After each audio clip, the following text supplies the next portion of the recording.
హరి ఓం శ్రీ మహాగణాధిపతయ నమః. శ్రీ గురుభ్యో నమః.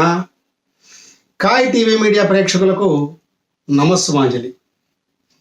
మనం ఇప్పుడు తిరుమల దివ్యక్షేత్రంలో అత్యంత భక్తిపరుడైనటువంటి అనంతాళ్వారి చరిత్రను సోదాహరణపూర్వకంగా తెలుసుకుందాము. శ్రీ వెంకటేశ్వరుని దివ్య చరణార విందములకు అనేక రకములైనటువంటి సేవ చేసి అనేక రకములైన పుష్ప కైంకర్యములను అందించినటువంటి దివ్యమూర్తి అనంతాచార్యుల వారు. అనంతాచార్యుల వారి యొక్క కథ నిజంగా ఒక భక్తి పారవస్యం, ఒక నవరస భరితం, ఒక భక్తి భాండారం, అంతేకాదు అనంత మంగళకరం అని తెలియజేస్తూ ఈ కథను మనము తెలుసుకుందాం. పూర్వం ఒకప్పుడు భగవద్ రామానుజాచార్యుల వారు శ్రీరంగంలోని భోగమండపంలో కూర్చొని శిష్యులతో సంభాషిస్తున్న సమయంలో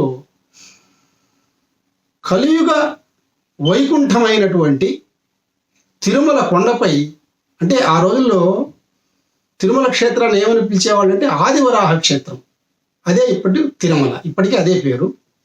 అలాంటి పరమపావన దివ్య క్షేత్రమైనటువంటి శ్రీనివాసుని సన్నిధిలో కాపురం ఉంటూ శ్రీనివాసునికి రకరకములైనటువంటి పూలతో అలంకరించి సేవ చేసేవాళ్ళు ముందుకు రావాలని కోరాడు.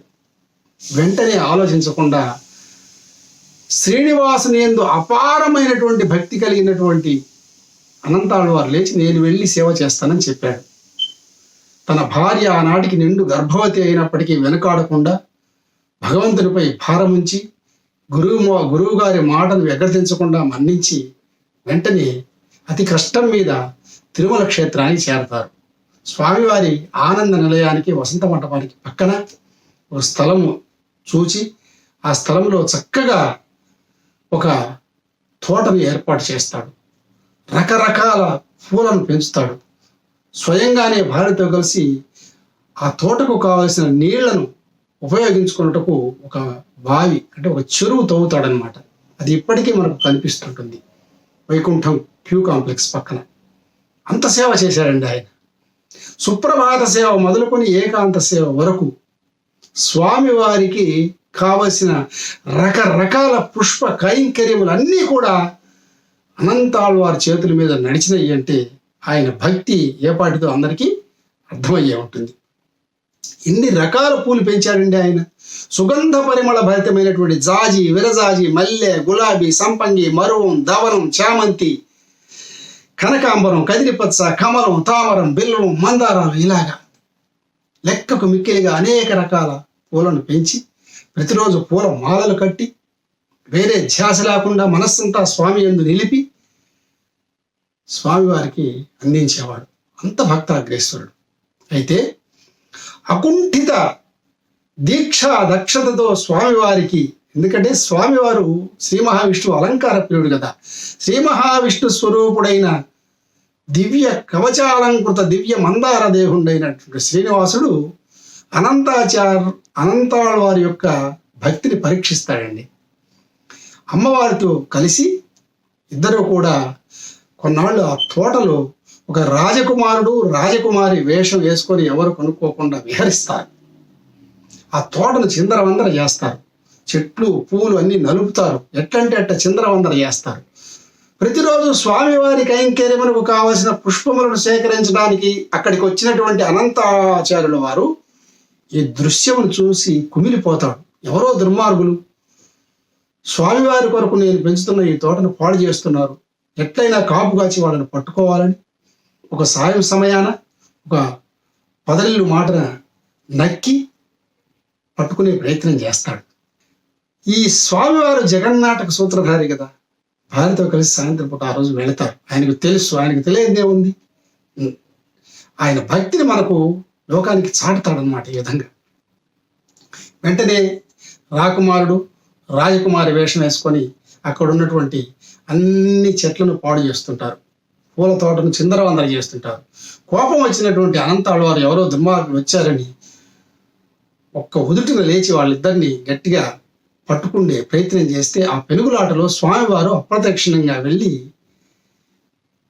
అటు ఇటు తిరుగుతాడు ఆనంద నిలయం చుట్టూ. అమ్మవారిని మాత్రం ఒక సంపంగి తీగతో చుట్టేస్తాడు.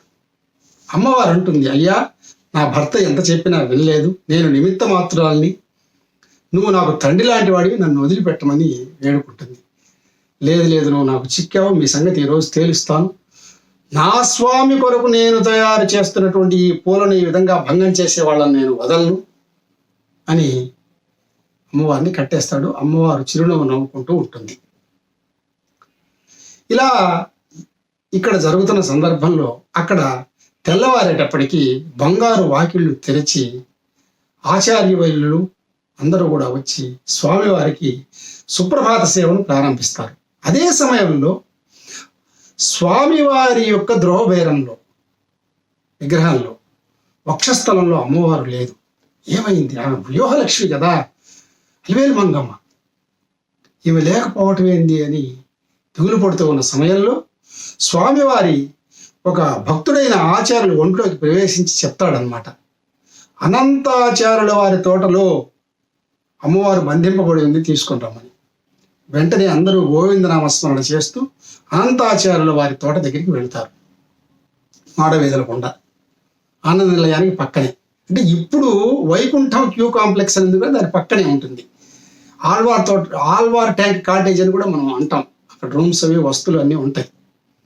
అక్కడ దాకా వెళతారు. ఆ రోజుల్లో వెళ్ళి అమ్మవారి స్థితిని చూసి, అనంతాచార్య, నువ్వు ఎంత అదృష్టవంతుడు అయ్యా, సాక్షాత్తు మహాలక్ష్మి లాంటి అమ్మవారిని నువ్వు ఇలా బంధించావు అని చెప్పి అనగానే, తన తప్పు తెలుసుకొని తెలియక చేసిన అపరాధమిని, తల్లి నన్ను మన్నించు, నా కోసం నువ్వు ఇలా చేసావా అని చక్కగా ఆనందభరితుడై అమ్మవారికి నమస్కరించుకొని ఒక పెద్ద ఎదురుపేళ్ల బుట్టను అప్పటికప్పుడు తయారు చేసి దాని నిండా రకరకాల పూలు పెట్టి అలంకరించి అమ్మవారి అందులో కూర్చోబెట్టి నెత్తిన అంటే శిరస్సును పెట్టుకొని తీసుకొని గోవిందనామాలు చెప్పుకుంటూ అక్కడికి వెళ్తాడు గర్భాలయం దగ్గరికి. వెళ్ళిన తర్వాత శ్రీనివాసుడి దృశ్యాన్ని చూసి సంతోషించి, అనంతాచార్య, నీ భక్తికి మెచ్చానయ్యా, అమ్మవారిని నాకు చెక్కు చెదరకుండా పూల బుట్టలో పెట్టి తీసుకొని వచ్చి ఇచ్చేవాళ్ళు కాబట్టి నాకు చాలా చాలా సంతోషంగా ఉంది. నిన్ను నేను ఈరోజు నుంచి మామ అని పిలుస్తాను అని చెప్పి ఆయన పట్టు వస్త్రములు సమర్పించి సత్కరిస్తారు. ఎంత దివ్యమైన చరిత్ర అండి అనంతాచార్యుల వారిది. స్వామివారు అనేక సందర్భాలు ఆయనతో మాట్లాడిన సందర్భాలు కూడా ఉన్నాయి. అలాంటి పరమభక్తాగ్రేశ్వరుడు అనంతాచార్యుడు. కాబట్టి అందుకనే నేను ఇందాక చెప్పి అనంతాచార్యుల వారి యొక్క కథ ఒక నవరస భరితం, ఒక భక్తి పారవస్యం. అందువల్ల మనకు కన్యామాసంలో జరిగేటటువంటి బ్రహ్మోత్సవాల్లో బాక్స్వారి ఉత్సవాలని జరుపుతారు చివరి రోజు. ఆ చివరి రోజున అప్రదక్షిణంగా ఈ ఆళ్వారు పెంచినటువంటి తోట దగ్గరికి వెళ్ళి అక్కడ నమస్కరించుకొని మళ్ళీ ఉత్సవ గ్రహాలు అప్రదక్షిణంగా వెనక్కి వస్తాయి. ఇది అక్కడ ఆచారము ఇప్పటికీ జరుగుతూ ఉన్నది. అది అనంతాళ్ళ వారికి ఇచ్చే గౌరవము. అక్కడ ఆయన వసతి గృహం కూడా ఆనాడు ఉన్నది. అక్కడికి కూడా వీళ్ళు అందరూ నమస్కరించుకుంటారు.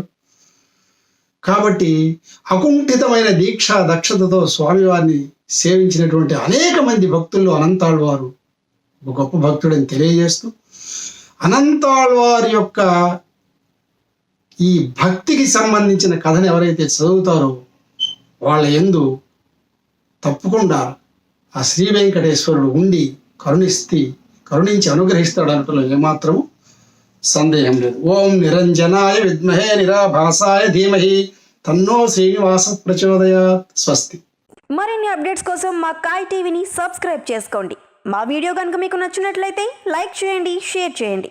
మీ విలువైన అభిప్రాయాలను కామెంట్ బాక్స్లో తెలియజేయండి.